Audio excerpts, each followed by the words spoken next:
So as I start, I guess, storytelling through the box owner real life platform, I suppose, I was thinking to myself that it's probably pretty important for me to kind of tell the story of how this gym got started. And when I was thinking about, okay, the origins, the beginnings for CrossFit Edwardsville, I mean, really, in a sense, like for a lot of business owners, myself included, the business becomes an extension of who you are, and it becomes an extension of your personality and your identity. And that being true for us as well, the real origins of CrossFit Edwardsville are, the story is like, at least it begins with me and my story. So I thought I probably need to share, a little bit of my background and my story, at least in part one of this series. So I grew up a really shy, introverted kid, and I think if you told me or anybody who knew me when I was a kid, or even when I was a teenager, that I would one day start a gym and be, any kind of like fitness leader of any sort, like the whole idea would just seem ridiculous. Like, I don't have the background that so many other CrossFit gym owners have. Obviously there's no like,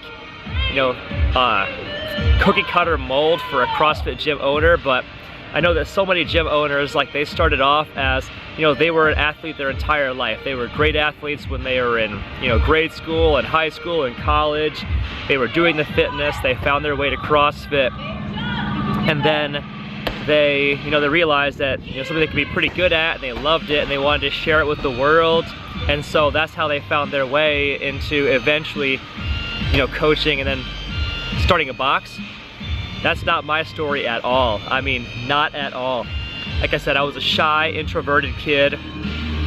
My family moved every year for about the first 10, 11 years of my life. And so we were constantly being uprooted from one place to the next to the next. And I just remember, like, being shy, being introverted, constantly moving. You just kind of get to where, like, you don't really necessarily connect with people in any kind of like long-term meaningful way. And then one thing that kind of compounded that was when we eventually kind of settled into one place in Mount Vernon, Illinois. Shortly after that, my parents decided they were going to homeschool me and my brothers, so we were then pulled out of the school system entirely. And the way that it worked out was, I'm the oldest, and then my brother Anthony and I, he's the second oldest. We ended up kind of teaching ourselves because my mom was focusing her efforts on our two littlest brothers, Chris and Dan, the twins. So my mom was working with them, and Anthony and I were kind of left to teach ourselves a lot of the time. And when you're like 11 years old and you have never had to exercise any kind of self-discipline, we didn't have any at all.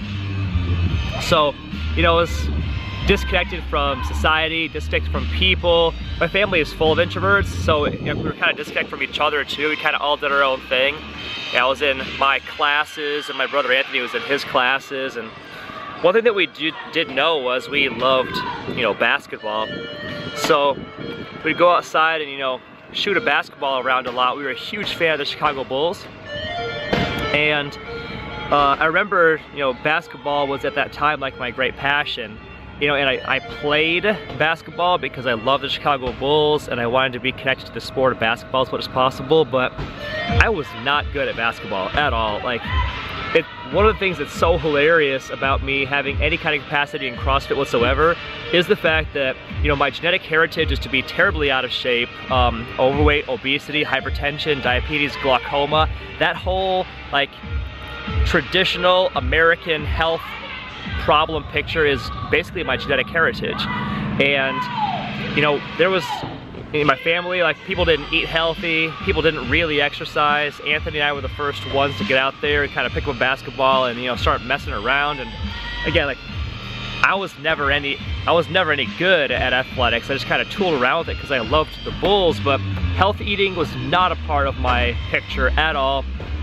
In fact, it's hilarious. I always tell this story now when I'm doing my nutrition coaching, that I basically lived on pancakes and breakfast cereal for more or less my whole life, up until when I was a teenager. Like, my mom would mass produce pancakes, right? Like 70, 80 pancakes at a time, and she'd pack them up and put them in the freezer in plastic wrapped, cellophane wrapped groups of 3. And I would take them out, I would nuke it in the microwave, slather it in all kinds of syrup, and that would be a meal. That'd be breakfast, right? And the next meal would be Cinnamon Toast Crunch, and then pancakes again, then Golden Grahams, and then pancakes again, then Honey Nut Cheerios, and then pancakes again, and then Raisin Bran, and then pancakes again, and then Crunch Berries. You know, like Captain Crunch, Crunch Berries, then pancakes again, then Fruit Loops, then pancakes again, then Apple Jacks. I mean, it's literally like all like processed, refined carbohydrate was the food that I grew up on. The only break in this like constant cycle of refined cereals and pancakes and sugar was Friday night was pizza night at the Skelly household, and I was super proud. I was super proud that when I was 10 years old, I could eat an entire Domino's large cheese pizza all by myself. Something that, you know, in retrospect, I kind of shake my head like, I can't believe I'd be proud of that at that time, but I was really proud of that at that time.